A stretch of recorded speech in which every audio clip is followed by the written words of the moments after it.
The sun burned hot above the training base, turning the sand into a bright golden sheet. Inside the large supply tent, the air was thick with the smell of canvas, oil, and sweat. Dozens of young Navy SEALs sat around on wooden benches, joking loudly as they waited for their gear checks. The tent buzzed with energy boots tapping on the floor, laughter bouncing off the walls, and metal equipment clinking from the shelves. But that calm military rhythm was about to change. Your strange silence drifted in with the afternoon wind, almost like the base itself held its breath. One of the younger Marines felt it first. He looked toward the entrance as the tent flap lifted slightly, letting in a slice of bright sunlight. At first it seemed like nothing. Maybe a breeze. Maybe someone passing by. Then the silhouette of an old man appeared. He stepped in slowly, so quietly that most of the SEALs didn't notice him. He did not walk like a visitor or a lost civilian. His steps were steady, calm, and oddly confident. He wore a simple blue shirt tucked neatly into faded pants. His hair was white, cut short but not messy. His eyes, however, were the thing that stood out. Sharp, observing, almost too experienced for a man his age. The first Marine to notice him frowned. Who's that?" Another SEAL turned. Probably someone's grandpa. Mustov wandered into the wrong tent. A few others chuckled. The old man walked further inside, looking around without saying a word. Some soldiers straightened up slightly, unsure why, but they felt something unusual about him. He didn't carry any papers. No ID card. No reason to be inside a restricted tent. At the back of the room sat Petty Officer Blake Thompson, the loudest, strongest, and most confident SEAL in the squad. He was known for his sharp jawline, quick jokes, and love for teasing anyone who looked nervous or out of place. When he finally noticed the newcomer, his eyebrows lifted in surprise. Well, Blake said loudly, drawing attention. "Looks like history walked in for a visit." The entire tent turned to look. Some Marines hid smiles waiting for whatever Blake planned to say next. He lived for moments like this. The old man didn't stop walking. He just kept moving forward with calm steps, examining the shelves, the gear, the people, almost like he already knew this place. Blake crossed his arms. "Hey, old-timer." The man finally looked at him. Blake smirked. "You're too late for the Civil War reenactment." Laughter exploded around the room. A few Marines slapped their knees. One nearly choked from laughing too hard. Even the sergeant sitting nearby let out a small smirk before he regained his discipline. But the old man didn't smile. He didn't react at all. His expression remained calm, almost peaceful as he studied the young SEAL. For a moment, the tent felt heavier, like someone had turned down the air. The laughter weakened. A few Marines stopped chuckling, not sure why. Blake kept talking. He enjoyed an audience. "So tell me, old man," he said, raising his voice so everyone could hear. "Which war were you in?" The room went quiet for a second, then laughter roared again. "World War I? No. No must be the Wild West era. Maybe he fought dinosaurs." More jokes followed. The old man still said nothing. Instead, he slowly folded his arms and stared directly at Blake, calm, steady, unshaken. There was no anger in his eyes, no fear, only depth. A depth none of the young men could understand. And that silence made Blake uncomfortable. He stepped forward. "Come on." "It was just a question." The old man tilted his head slightly, as if studying the SEAL the way a teacher studies a loud student who doesn't know the answer. Then, finally, the old man spoke. Just one sentence. His voice was calm. Not loud, yet it carried through the entire tent as if the canvas walls leaned in to listen. "I served in a war you boys only read about in your survival manuals." The tent went completely silent. Every Marine froze. Blake blinked, suddenly unsure. What war is that supposed to be? The old man's eyes did not move away from him. He simply said a name, quietly, softly, but with a weight that hit the room like a falling stone. And that name, that single name, made 3 older soldiers at the back stand straight instantly. One even removed his cap. Another's face drained of color. Blake felt his throat tighten. Because that war was not a joke. It was not just history. It was a nightmare older SEALs still talked about in hushed voices. A war so brutal, so deadly, so unforgiving, that even today's toughest soldiers learned lessons from it. The old man's voice was steady. I lost friends there. Good men, brave men. Men who fought without fear, even when the world forgot them. No one dared to interrupt. Some Marines exchanged confused looks. Others felt a strange chill crawl up their spine. Even the sergeant, a man known for being tough and unshakable, swallowed hard. Blake took a small step back without realizing it. The old man looked around the tent again, not with anger, but with something else. Something heavier. Something older.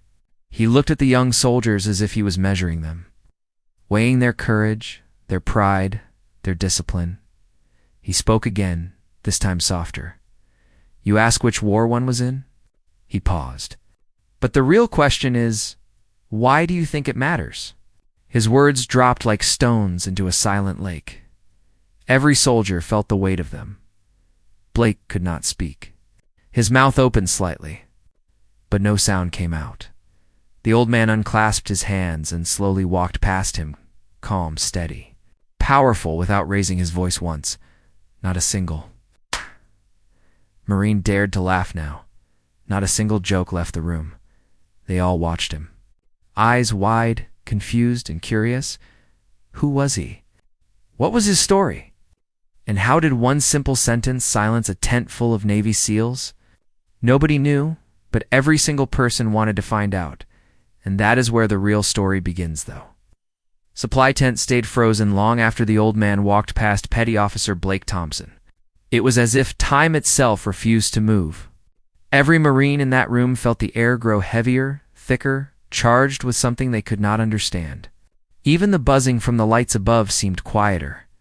The old man continued walking until he reached the far end of the tent, stopping near a shelf lined with dusty helmets and gear bags. His fingers glided gently across an old metal tag hanging from a strap. He touched it, the way someone touches a memory, softly. With quiet respect, Sergeant Ryder, a man known for never showing emotion, cleared his throat. It was barely a sound, but in the dead silence, it felt loud. "Sir," he said softly. Blake turned sharply. "Sir," he whispered, confused. "You're calling him sir?" Sergeant Ryder didn't look at Blake. His eyes stayed locked on the old man. His posture was stiff, almost like a soldier, standing before an officer, far above his rank. "Do you know him?" one of the younger Marines whispered. Ryder didn't answer. Instead, he watched the old man's back, as if seeing a ghost he never expected to see again. The old man finally turned around. His face was calm, but his eyes were deep, like they held whole years of storms inside them. He didn't seem angry. He didn't seem proud. He seemed tired. Tired from battles no one in that tent could imagine. Blake stood there, staring at him with a mix of confusion and embarrassment. A part of him wanted to apologize, but another part of him still clung to pride. He stepped forward. "I didn't mean anything," Blake said, trying to sound confident. "I was just joking around." The old man studied him closely. "Joking is fine," he replied, "but disrespect is not." His voice was soft, but it cut sharper than any shout. Blake swallowed. Something about the old man's tone made him feel smaller than he ever had in his life. A young Marine raised his hand quietly. "Sir, what unit were you from?" The old man didn't answer immediately. He looked around the tent as if checking the faces, making sure they were ready for the truth. Then he said the name of his old unit.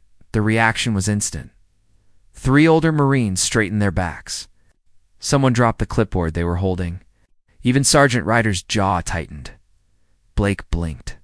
"No way. That unit is just in books. No one from that group is still around. That was decades ago. That was decades ago."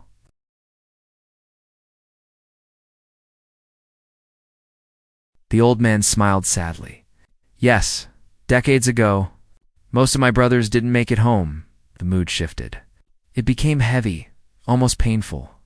Another Marine whispered, "Sir, you were really part of that operation?" The old man nodded. "I was there on the first night, and the last." Silence spread again. The old man walked toward a bench and sat down slowly, as if his bones remembered the weight of old battles.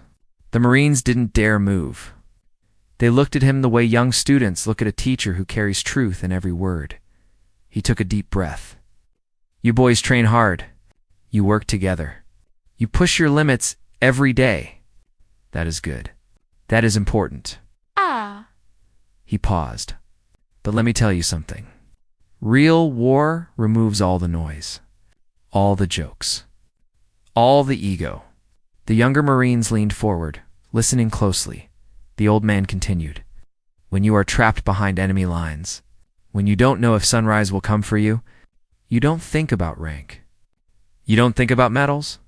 You think about your brothers, the men beside you, the ones who hold the line with you." Blake lowered his eyes.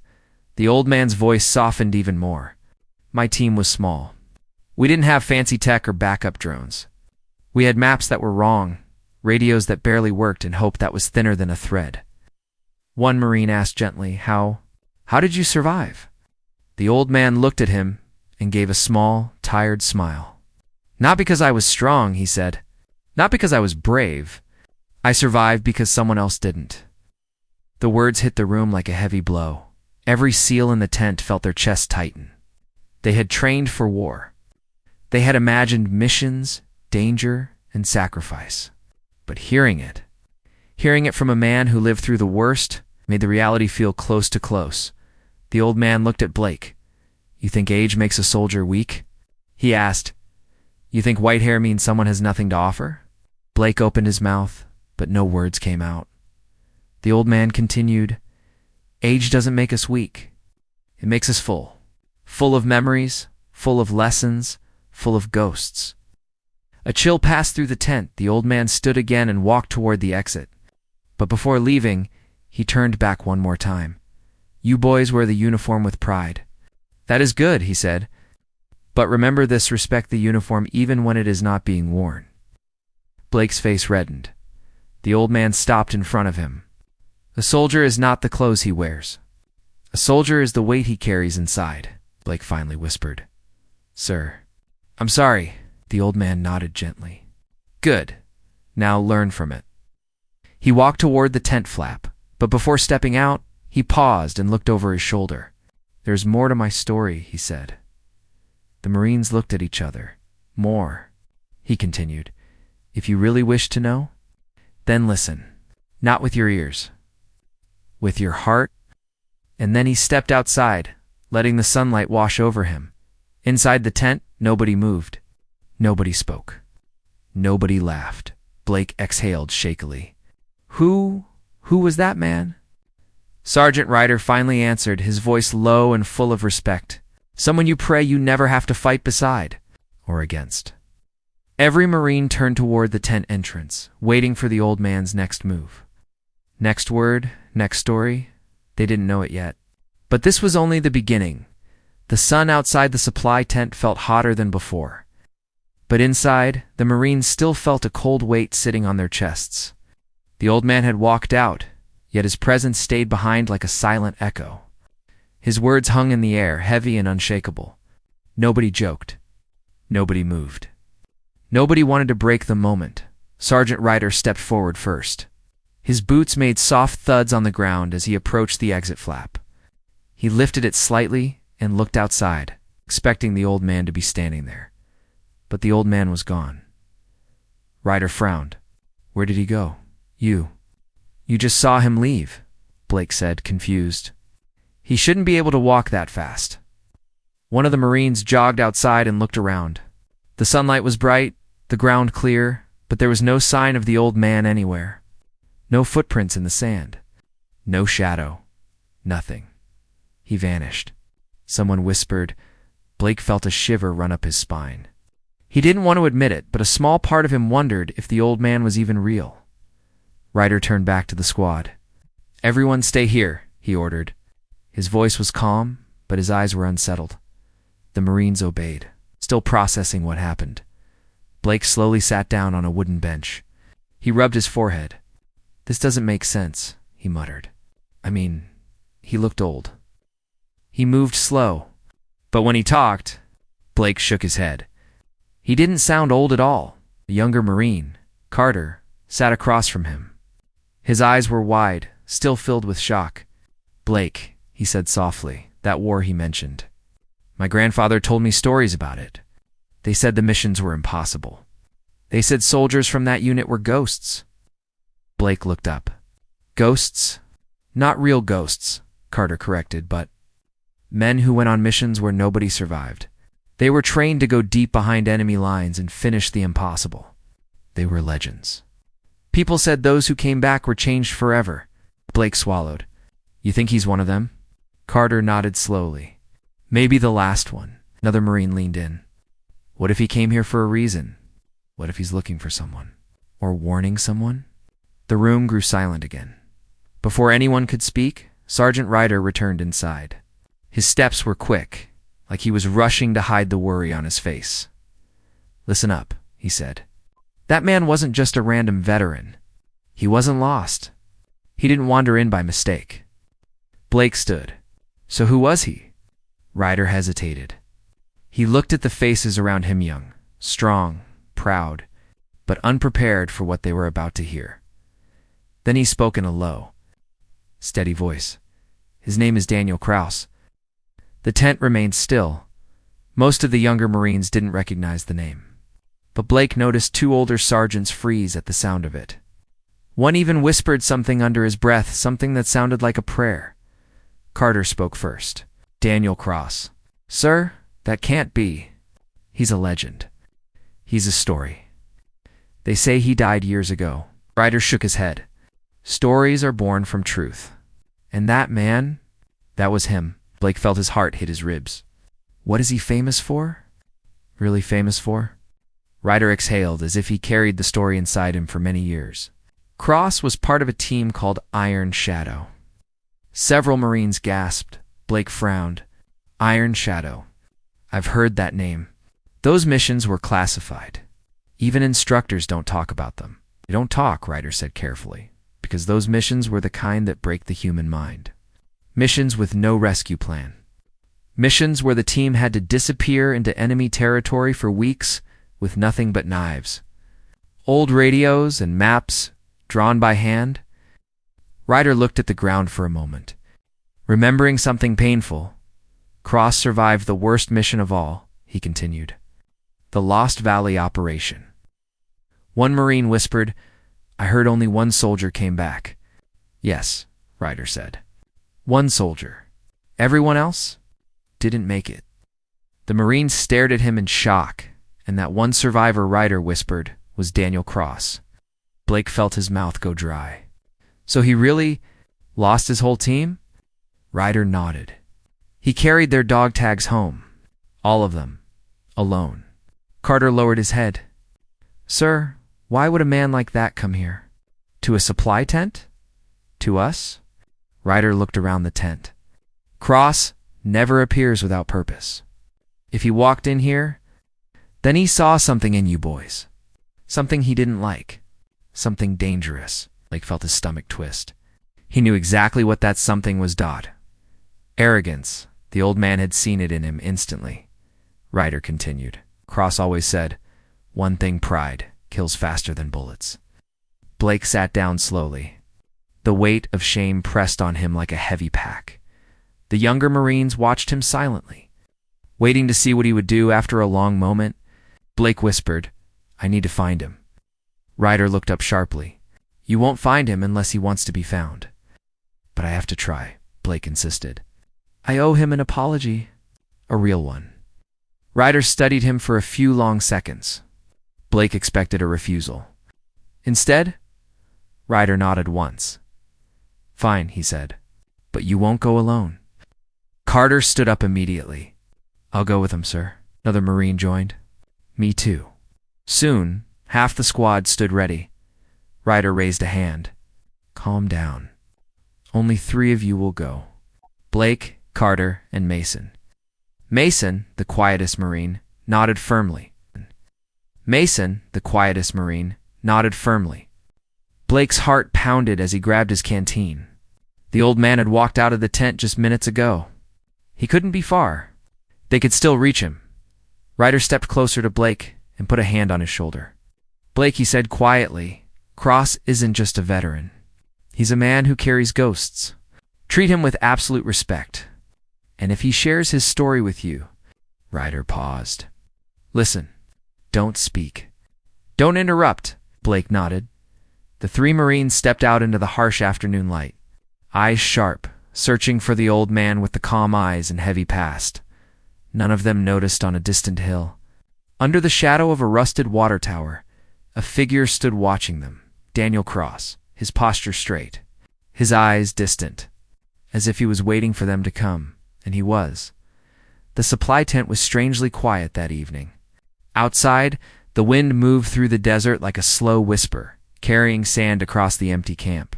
Inside, the lantern light flickered on crates and stacked gear. Casting long shadows across the canvas walls, Commander Lewis sat at the old wooden table, hands resting on the map. His mind kept replaying the events of the past days, the young SEAL's mistake, the tension, the stories shared, and most of all, the old veteran's mysterious past. He glanced toward the open flap of the tent. The old veteran had not returned. No one had seen him for hours.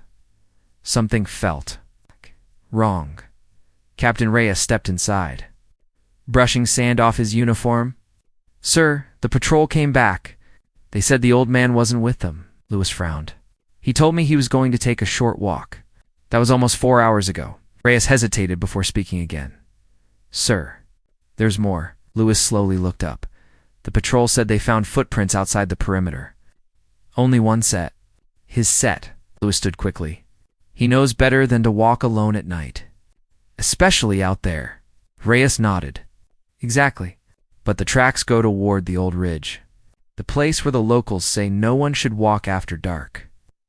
Lewis felt a cold chill rise in his chest.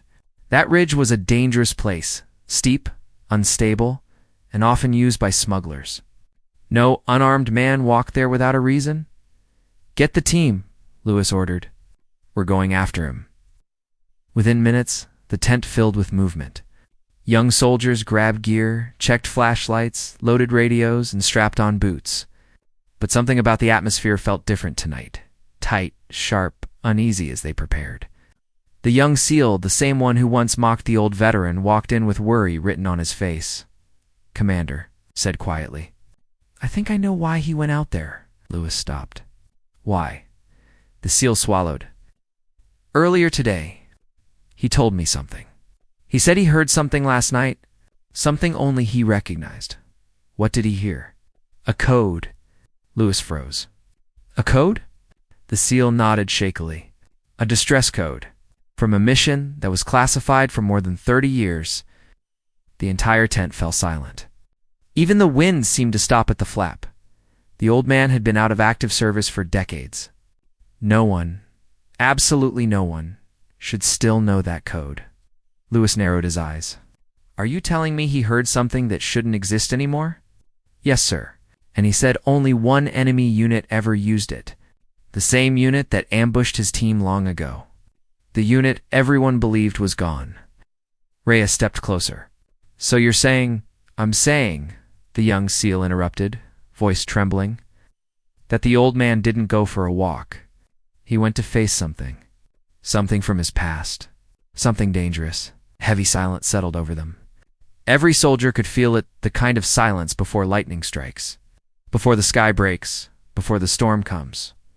Lewis grabbed his rifle. Move out. We find him now. The team rushed into the desert, flashlights cutting through the darkness. The ridge towered ahead like a giant shadow waiting to swallow them. But as they reached the first rise, Sergeant Hill raised his hand. Commander, look. Everyone turned their lights to the ridge. There, on a high rock ledge, stood a single silhouette, tall, still watching them. It was the old veteran, but he was not alone beside him. Another figure slowly stepped. Into the light, a figure no one expected. Figure they all thought was dead. Lewis stared in shock. Impossible. He whispered. The wind carried the old man's voice down the ridge, low and steady. Commander, they're back. And then the lights of the ridge went dark. The end. To the ridge went dark. The end.